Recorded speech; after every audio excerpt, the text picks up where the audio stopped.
Thanks for joining us on Tandem Radio for a very special segment, By Design, focused on helping you understand how God designed you so that you may be healthy and productive in fulfilling God's purposes in your life for many years to come. Now let's join our host, health expert and public speaker, Dr. James Proodian. Welcome to the By Design radio program. My name is Dr. James Proodian of Proodian Healthcare and ProodianHealthcare.com, where health literacy is the key to longevity. And as long as God has us on this side of eternity, my show is designed to educate you and your families to feel better, function better, and live as many quality disease-free years as possible. Starting off this week, Luke 1:37, for with God nothing is impossible. And I have a series of pictures that, of course, I can show you that I use at my presentations when I speak in front of corporations and companies and schools and such through a company I own, Wellness at Work. And I wanted to start off with some visuals, because I think that over the last few weeks we've been outlining toxicity, and I'm going to follow up on that. But I really feel as though it's important that each one of us has a great visual demonstration of just the amazing potential of the human body. We think about holding a baby in our arms, and then we stand up at a function and go over and give our grandmother a kiss. And we think about the transition, the transformation, the changes cellularly and biologically that a baby has to make to end up to being an older person. And we have to stop and think just about that design, that amazing ability for cellular replication and cellular DNA to do all that amazing stuff, which is from neuroscience to biochemistry to anatomy, physiology, the way our systems are designed, and the show is designed around systems biology. And again, another visual for you: physical, nutritional, psychological, 3 circles, all entwined. And our healthcare is around the physical, the nutritional, and the psychological, which is what I call the triad of health. So we think about that baby, and we think about that really older person, and a lot of times, most of my audience is somewhere in between there. And through our life, when we look at the impact of toxicity, which I've been talking about over the last 3 weeks, starch, sugar, high fructose corn syrup, white flour, white sugar, white salt, all of the foods that man has put into our food supply and how toxic that is on our system. And basically, the fact of the matter is, I don't expect our government to outlaw these types of products. I don't expect the government to start shutting down fast food restaurants. I'm not naive. But we need a grassroots awareness through education to stop the toxic food, the additives, and the environmental products that I went over in my previous shows that are truly causing a host of chronic illness that we're paying for dearly. It's time to take back our health. And I want to introduce a new word to you guys. I spent the last 4 or 5 days in California at a functional medicine symposium where Dr. Jeff Bland spoke, and B-L-A-N-D if you want to look him up. Just a world-renowned, one of my favorite educators and a brilliant mind in the world of epigenetics and nutrigenetics and the way genes are expressing themselves. So I'm going to take a second here, because the show is about biology and the show is about design, and we have to take a look. Let's stop and take a look at looking at your body. Let's open our eyes now. If you still had them closed, I apologize. Let's open our eyes. As our body as a web of information. We so many times think about, or in westernized medicine, as I'm a knee, I'm a shoulder, I'm a spleen, I'm a heart, or very single dimensionally. I want everybody to start thinking about their bodies, which is what it is, as an interrelated web of information, so that your spleen knows what's going on in the heart. One cell knows what another cell is doing. And if we start thinking about our bodies as web-like, and the way various systems talk to each other, that focus and that intent is, in my opinion, the future of healthcare. We need to start defining the difference between systems biology, the approach of systems biology to the management of chronic disease, versus the traditional diagnosis approach, which is I'm going to differentiate my diagnosis. I'm going to go to this doctor for this condition and that doctor for that condition and a host of doctors for various conditions, and no one's talking to each other because they're all specialists working on individual conditions. Whereas the model that's emerging, and Dr. Bland at Functional Medicine Institute out out in Seattle and the researchers out there, and this is not new to any of us, that our body and biology is designed to work as an interrelated web.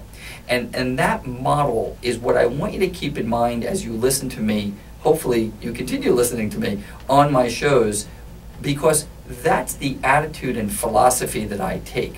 This epigenetic model, and epigenetics is kind of a weird word.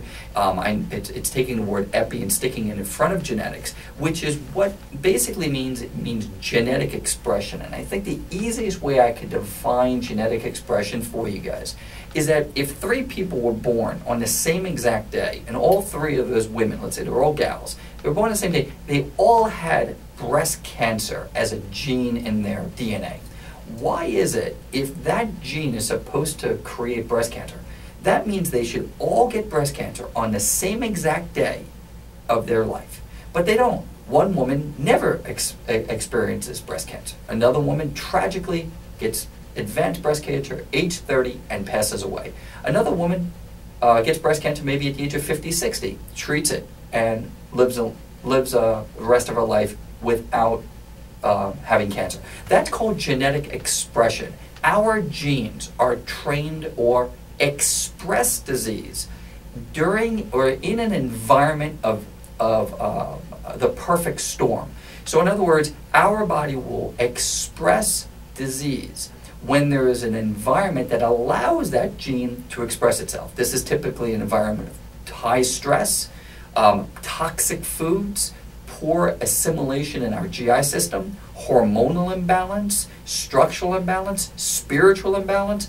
All of those imbalances working as a web inside of us to cause this genetic expression, which is defined as epigenetics. And it's spelled, so you could look it up on Wikipedia if you'd like, Epigenetics.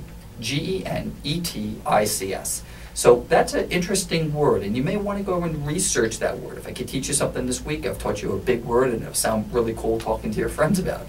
So the difference between a traditional model that we're dealing with here in westernized medicine is that our system takes a very single-dimensional approach to diagnosis. Yet, to provide specific examples on how disease and what's happening in the disease world, such as osteoporosis and cardiovascular disease and rheumatoid arthritis and the chronic illnesses.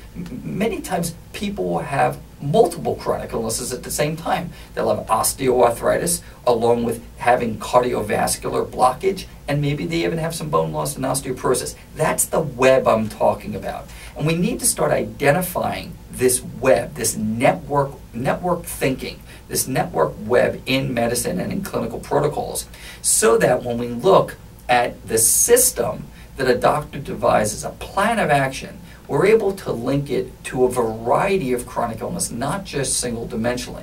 So to understand, this genetic expression or epigenetics, which is what Dr. Bland was talking about this past week, part of his presentation included just an unbelievable statistic. For the first time in 1,000 years, future generations are likely to die at a younger age than their parents. And that's New England Journal of Medicine in March of 2005 reported that.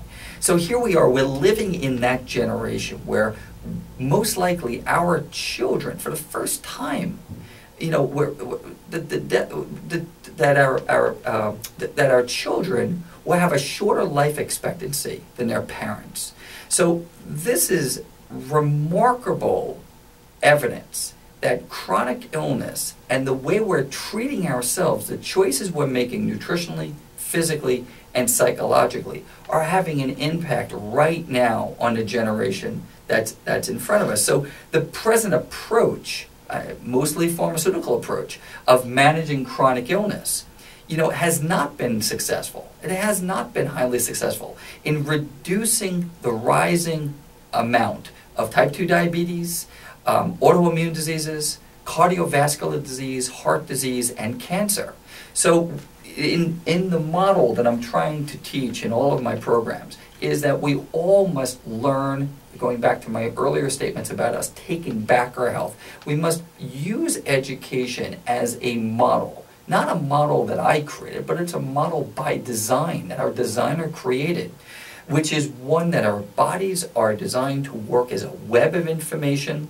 It's not a single gene, rather it's a host of related genes that express themselves in a certain pattern. And it happens with altered physiology. So our physiology, the way our systems work, when there is problems in that physiology, it allows the gene to express itself, and those genes could be things like breast cancer. They could be heart disease, and all of the various chronic illnesses and deadly diseases that obviously affect us. So the genetic expression, it may not be the most exciting information I've ever done, but I felt as though it's important. I feel as though I'm talking to an educated audience out there, and we need to better educate ourselves on what systems biology is all about, in this case epigenetics, and where I feel as though the future of combating chronic illness at its root is inside each one of us at a genetic level. Now, going back to Dr. Bland's presentation and how it tied into my toxicity presentation, and I'll kind of end with this. He showed an amazing slide during this weekend that 10 companies control the majority of consumer brands, the brands that we eat every day, that we drive by every day. So we are living in a controlled environment with the things that we see, the things that we eat, and it reflects in how we feel, how we function, and how long we live. So today's program of genetic expression and the body working as a web, and that from that baby, or we say from the womb to the tomb, you think about all the biological changes that happens inside all of us. I think that it's remarkable. I think it's an absolute, of course, miracle that the design of this has a underlying message to all of us, which is it's our job to identify the things that could cause illness and for us to take a proactive stance. So you've been listening to the By Design radio show, and thank you for joining me this week, Dr. James Proodian. I would, if you'd like more information about me and Proodian Healthcare, please go to ProodianHealthcare.com, which is spelled PROODIAN.com, or healthcare.com, and you can feel free to submit any questions you may have for me at the show. Thank you, God bless, and be well. You've been listening to By Design with Dr. James Proodian of Proodian Healthcare. To learn more, visit us at tandemradio.com, that's tandemradio.com, or on Facebook. And don't forget to email us with your questions. We'd love to hear from you. In the meantime, hope you have a healthy week, and we look forward to you joining us next time for more fantastic insights from Dr. James Proodian on By Design, a special production of Tandem Radio.